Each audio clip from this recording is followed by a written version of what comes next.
A igreja é uma congregação de pessoas regeneradas por Cristo, que se reúne com a finalidade de prestar culto a Deus, observar as ordenanças de Jesus e meditar nos ensinamentos da Bíblia para edificação mútua e para propagar a mensagem da salvação. Vários ministérios compõem a igreja, para que, dentro de suas particularidades, ela possa viver e comunicar ao mundo o evangelho que recebeu de Deus e, assim, contribuir para o crescimento e a edificação do seu povo, glorificando a Cristo. Nesse episódio, apresentamos alguns dos ministérios existentes na Segunda Igreja Batista em Goiânia e o modo como eles contribuem para a propagação do Evangelho e o avanço do Reino de Deus.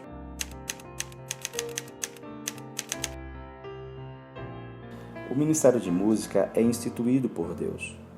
No Antigo Testamento, podemos observar o Senhor instruindo o seu povo a respeito de como deveriam ser o louvor e a adoração a Ele durante os cultos. Louvamos a Deus não porque Ele necessita ser adorado, mas porque, como seres criados, existe em nosso coração a necessidade de exaltar ao Deus Criador. Ele é digno de louvor e, por seu infinito amor e misericórdia, nos concede a oportunidade de adorá-lo juntos, reunidos no corpo de Cristo. O coral é um dos ministérios mais antigos que existe em nossa igreja. Nele, um grupo de pessoas tem a função de inspirar a igreja a louvar e engrandecer ao verdadeiro Deus. Todo ser que respira, louve ao Senhor. Toda igreja tem um ministério de música. Uma vez que isso foi instituído por Deus, isso está em nós. Né? E o louvor, o canto, é uma das melhores expressões que a gente tem, né? De falar aquilo que está no nosso coração, de cantarmos aquilo que cremos. Ela está em todos os cultos, ela precisa estar em todos os cultos. A gente percebe isso no Antigo Testamento e no Novo Testamento também. A igreja sempre cantando e exaltando ao Senhor de forma musical. Algumas igrejas têm uma dinâmica maior, né, musical, e há a necessidade de um ministro de música, que é o caso da Segunda Igreja. E eu, com muita alegria, faço parte desse ministério.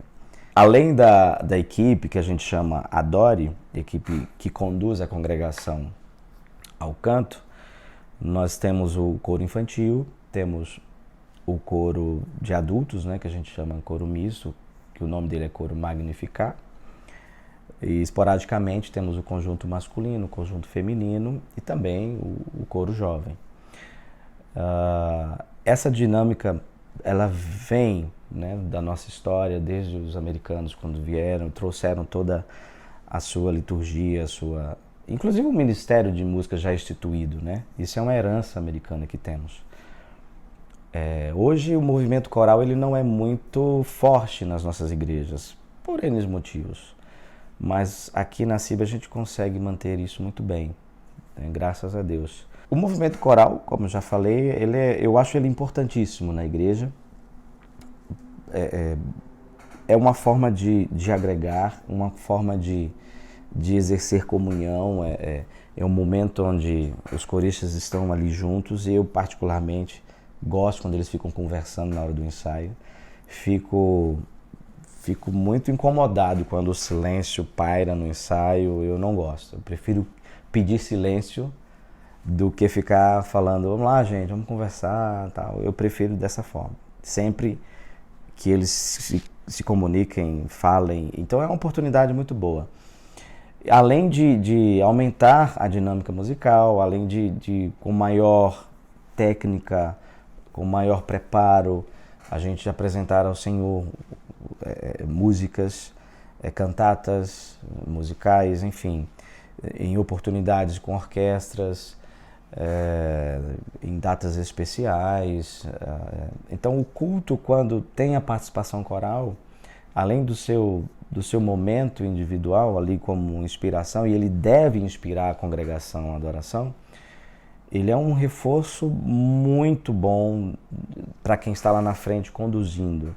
Então a condução não é só do líder ou quem está dirigindo, mas a condução é de todos que estão ali na plataforma. Então se a gente tem essa massa sonora chamando a congregação à adoração, é muito bom, é inspirador.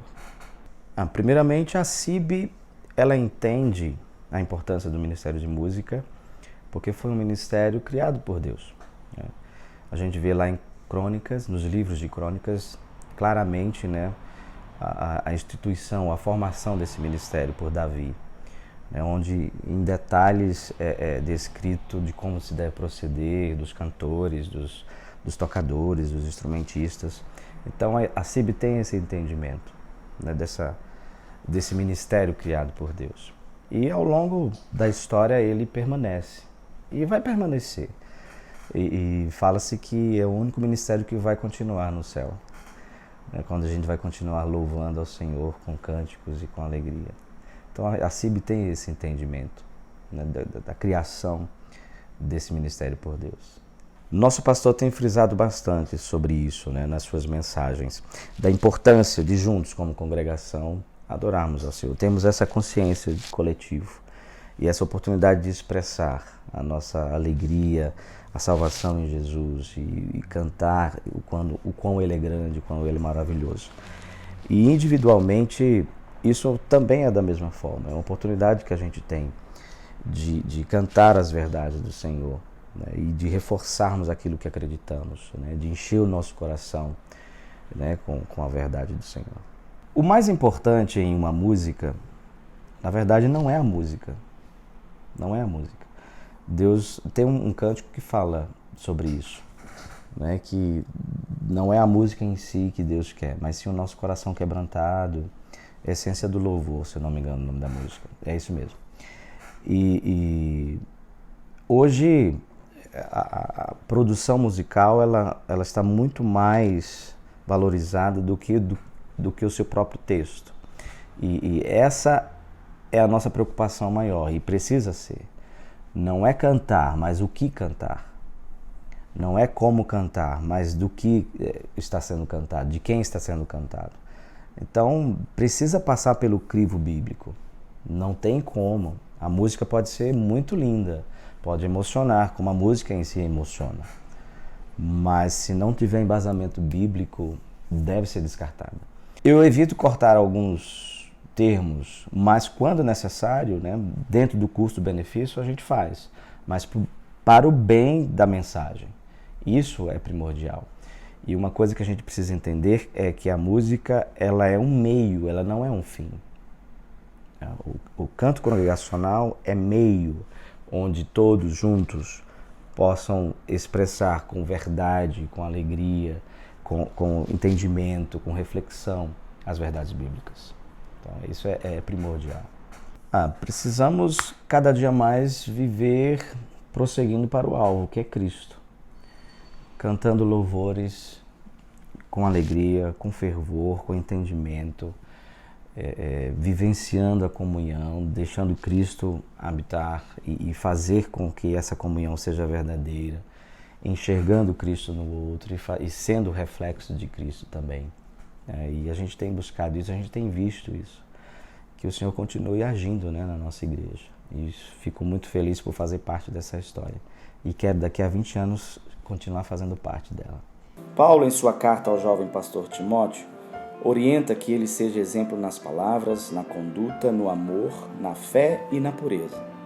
Os jovens devem usar o seu vigor, força e disposição para glorificar ao Senhor. Sendo assim, o grupo de jovens refugiados se reúne semanalmente para estudar a Bíblia e louvar, pois Cristo é o seu refúgio e fortaleza. O grupo recebeu esse nome com o intuito de lembrar que nós somos refugiados aqui nessa terra, estamos de passagem aqui, né? Somos peregrinos. Então essa é a importância desse nome, né? Para a gente frisar e lembrar que essa pátria não é a nossa pátria é a pátria celestial e aqui estamos de passagem. Assim, Paulo aconselhando o jovem Timóteo no seu ministério, né?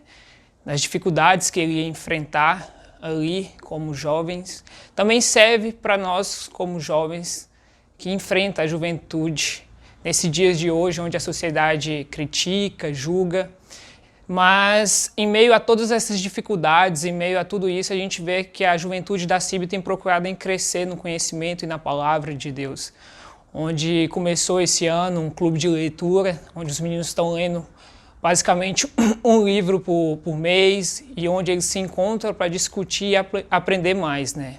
Também tem a nossa EBD com teologia sistemática, que aprofunda mais nas questões bíblicas e nos principais temas, né, que geram dúvidas, geram medos, para a gente enfrentar a sociedade. Então, assim, vejo que a nossa juventude tem buscado em crescer na palavra, né, e gerar frutos. A gente percebe desde o começo, né, que antes as pessoas procuravam a servir, né, tinha amor ao servir a igreja. Mas com o passar do tempo, a gente percebeu que os jovens naturalmente foi perdendo essa paixão pelo servir.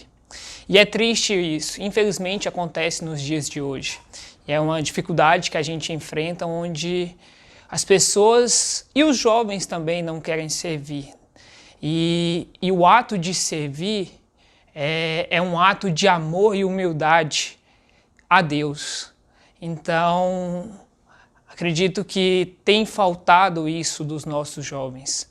Encarar o ser cristão como um ato de servir também. Colocar à disposição todos os dons que Deus nos dá a servir a igreja, ao próximo. Procurar estar envolvido no reino e no trabalho de Deus, né? Então, assim, é uma dificuldade que nós enfrentamos, mas peço a Deus, oro a Deus, que essa dificuldade a gente possa vencer e tanto os nossos jovens quanto toda a nossa igreja tenha mais vontade de servir, porque todo cristão é chamado para servir. Assim como Jesus Cristo veio no mundo para servir e abençoar outras pessoas, nós como cristãos temos esse papel também de servir. E é esse o desejo que eu tenho para a nossa juventude, né? E para a igreja, servir mais. A característica mais marcante do Refugiados é a comunhão, onde o pessoal gosta de estar todo mundo junto, nos encontros de sexta no Refugiados, no pequeno grupo. Domingo a gente sempre sai para comer depois do culto. Então eu acredito que a comunhão da nossa juventude tem sido bastante importante, até mesmo para aquelas pessoas que estão chegando, né? Então é interessante o processo que a gente tem de comunhão. A mensagem que eu tenho para deixar para todos aqueles que estão assistindo esse documentário e todos os nossos jovens e a igreja é que a gente possa servir a Deus de todo o nosso coração, que a gente busque crescer no conhecimento, na graça de Deus, porque isso vai crescer o reino de Deus e nós fomos chamados para fazer discípulos, né? Então a gente precisa fazer mais isso, buscar almas, alcançar almas. Então é servir, porque o ato de servir vai fazer com que novas almas sejam alcançadas, né? Então essa é a mensagem que eu deixo para hoje e para daqui 20 anos, que a igreja continue buscando almas e fazendo discípulos, né? Ensine a criança no caminho em que deve andar, para que quando ela crescer, ela não se desvie dele. O ministério infantil é de grande importância para o avanço do reino de Deus. Por isso é necessário se preocupar com a instrução de nossas crianças. Seu ensino não deve ser negligenciado, pois assim como os adultos, elas são pecadoras que necessitam de um Salvador. Ao instruir os pequenos à luz da Bíblia, buscamos, auxiliados pelo Espírito Santo, torná-los verdadeiros obreiros que não têm do que se envergonhar e que maneja bem a palavra da verdade. O crescimento e o desenvolvimento do Ministério Infantil, eu vejo que agora, né, assim, tem crescido bastante. Nós temos muitas tecnologias, né, nós temos acesso muito fácil, né, as crianças têm acesso a vídeos no YouTube, a histórias, né, a cânticos, muitas coisas. E às vezes os pais acham que isso é essencial, né, e não preciso ir à igreja, né, porque já tá bom, a criança vê um videozinho, vê uma musiquinha, aprendi, vê uma historinha e pronto, a gente não precisa ir para a igreja, né. A tecnologia ela é muito boa, né, em algumas partes, em alguns aspectos, ela nos ajuda, no Ministério Infantil também, mas eu temo e receio com que as pessoas percam a essência do Evangelho, né. Antes era reunido, né, embaixo de uma mangueira e a gente podia ver muitas crianças que vinham para ouvir a palavra de Deus, né? Eu lembro na minha época, quando eu comecei assim a trabalhar com o Ministério Infantil, nos meus 14, 15 anos, que a gente saía num ônibus né? Íamos atrás das crianças, batíamos de porta em porta, conversávamos com os pais, chamávamos as crianças e aos domingos elas vinham e eram muitas crianças, né? A igreja enchia e a gente cantava, ensinava, lanchava, depois a gente deixava em casa e quando a gente voltava na casa para buscar, elas estavam esperando já, tomado banho, né, cedinho, para vir para a igreja. Né? Então eu creio, assim, eu temo que a tecnologia atrapalhe um pouco isso, né? Que o amor, né? Aquele primeiro amor de estar na igreja, de estar todo mundo junto, de ouvir, né? De cantar, de louvar ao Senhor, de aprender a palavra do Senhor. Né? O crescimento ele é muito bom, sim, o desenvolvimento é muito bom, mas acho que às vezes atrapalha nesse sentido, né? Das crianças virem e quererem estar juntos, às vezes o comodismo do pai, né? Ah, vou acordar cedo, não, deixa pra gente só ir em um horário e tal, assim, a gente vê pela internet mesmo, né? Às vezes transmissões ao vivo. Então, eu tenho esse receio com o crescimento da tecnologia, o desenvolvimento, assim, em geral. O principal objetivo do Ministério Infantil, para nós, para mim e para o Roberto, é que as crianças conheçam verdadeiramente a Deus. Né, que elas conheçam quem é Deus, né? Deus como Criador, Deus como Salvador, Deus como nosso Redentor, nosso Resgatador. Então, Jesus, né? Então, assim, esse é o objetivo que a gente tem para o Ministério Infantil para as crianças, né? Que elas conheçam quem é Deus. O Ministério Infantil, eu penso nele como um facilitador, né? Da pregação da mensagem, né? Que não que a criança lá no templo, ela não entenda o que o pastor está dizendo, né? Entende, até porque quem faz a obra é o Espírito Santo, né? Mas assim, eu creio que a criança tendo um ambiente para ela, né? Uma estrutura, uma linguagem apropriada para ela, né? Isso faz toda a diferença. E às vezes eu fico triste em ver que as pessoas acham que as crianças são incômodo. Né? Às vezes elas não podem nem entrar no templo. Quando entra no templo já é motivo das pessoas ficarem se olhando, mas não tem salinha para elas, né? Por que elas estão aqui dentro? As crianças vão fazer barulho, as crianças são agitadas. E eu fico triste com isso, porque às vezes a igreja não recepciona e não abraça a criança ali dentro, porque o templo também é para elas. Né? Elas também precisam aprender, elas também precisam ouvir do Evangelho. Elas precisam crescer também na palavra do Senhor. Então, elas são importantes para Deus. Né? Jesus mesmo disse que deixai vir as minhas criancinhas, porque o reino do céu pertence às que são como elas. Então, nós precisamos aprender a enxergar a criança de uma forma diferente. Né? Deixar com que elas também participem. Às vezes não tem um problema dela estar lá no culto ouvindo a mensagem com os seus pais, né? Isso é até importante estarem juntos ali ouvindo e aprendendo do Senhor, né? Então, eu creio que essa é a importância, né? Pro reino, pro avanço do reino, são as pessoas começarem a enxergar as crianças com outros olhos. Creio que hoje o maior desafio que nós enfrentamos no Ministério Infantil são a falta de pessoas. Né? As pessoas hoje, elas, quando a gente chama, quando a gente conversa, fala, vamos para o Ministério Infantil, quer nos ajudar e tal, as pessoas muitas vezes dizem ter medo, eu tenho medo, o que eu vou falar? Eu não sei conversar com criança, né? Eu tenho medo de ela não entender o que eu estou falando, eu não sei nenhuma musiquinha. Então, assim, a gente vê que as pessoas se escondem por trás disso, né? E eu sempre chamo a pessoa, vem conhecer o Ministério Infantil, né? Conhece, vem ver como que funciona, é a primeira coisa que eu falo para as pessoas. Às vezes, quando chegam também para mim para falar, eu quero ajudar no Ministério Infantil. Falei, então vem tal e tal horário, você fica na salinha, você vê como funciona, vê como que as crianças são, e aí você vê se é realmente isso.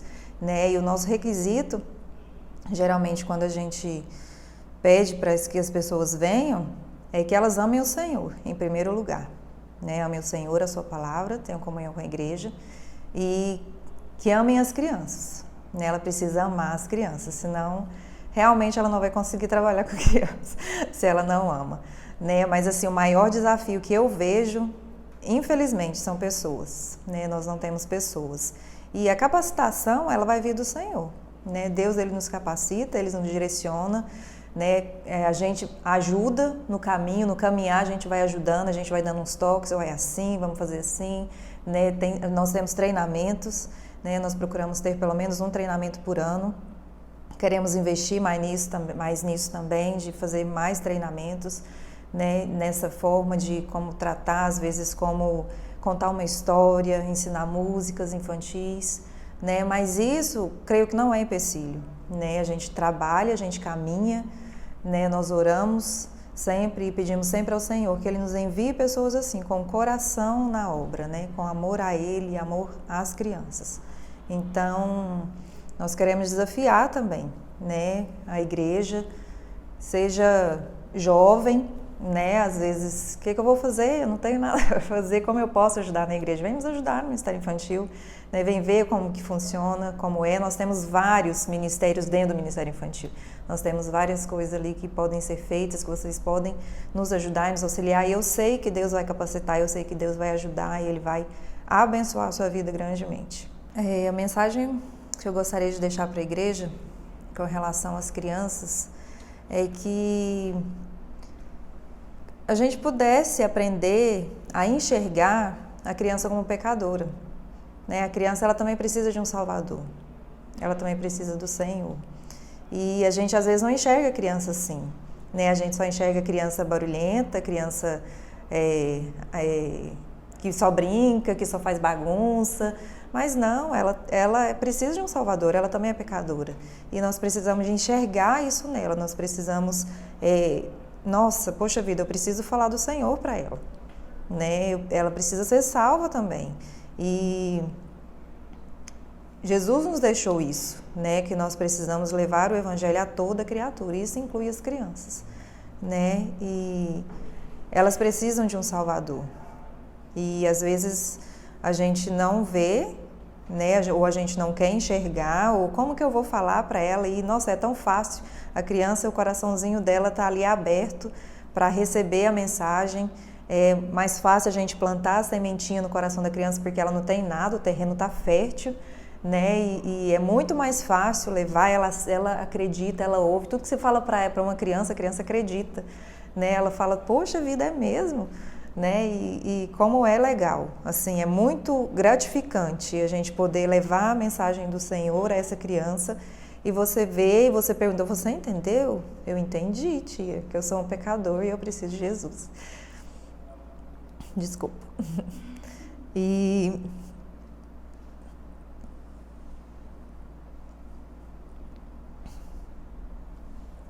isso me emociona porque muita gente não quer ver isso, né? Não quer fazer isso, não quer dispor da sua vida para o reino, né? E quão grande responsabilidade nós temos em nossas mãos, né? Porque é o que a gente fala, a criança, ela não é o futuro, ela é o hoje. E nós, por estarmos aqui hoje, um dia nós fomos crianças e um dia alguém se dispôs a falar do amor de Jesus para nós, né, para falar, para mostrar que nós somos pecadores, que nós precisamos nos arrepender, que nós precisamos entregar a nossa vida ao Senhor, né, e Ele nos resgata e nos tira ali do lamaçal do pecado e nos leva para ter uma vida eterna com Ele, né, e as crianças precisam disso, né, infelizmente, hoje, Satanás, ele trabalha muito forte, muito pesado, né, nas nossas crianças. E eu ouço histórias muito tristes de como ele tem entrado nos lares, como ele tem destruído famílias, como ele tem destruído crianças. E nós muitas vezes não enxergamos isso, nós brincamos. Nós brincamos de igreja, nós brincamos de ficar na salinha e esquecemos que nós temos vidas em nossas mãos, vidas que estão indo para o inferno, sem a salvação. Então, eu queria deixar essa mensagem para que a igreja enxergue as crianças, que eles enxerguem e que vejam que elas precisam do Senhor, que elas precisam de um Salvador, né? E Jesus foi o nosso maior exemplo, né? Eu amo ver a história de Jesus, né? Os discípulos falando para as crianças não chegarem, afastando, e Jesus fala, não, pode deixar que elas venham a mim, né? Que elas venham. E às vezes eles fazem um desenho tão lindo de Jesus, com um monte de criancinha em volta, né? No colo, ele beijando, eu acho muito lindo. Então, que a gente seja assim, que a gente siga o exemplo de Jesus, né? E nós precisamos seguir o exemplo de Jesus em muitas coisas. Então, que a gente siga também o exemplo dele com as crianças, amando, né? E buscando, resgatando mesmo do inferno, das mãos de Satanás.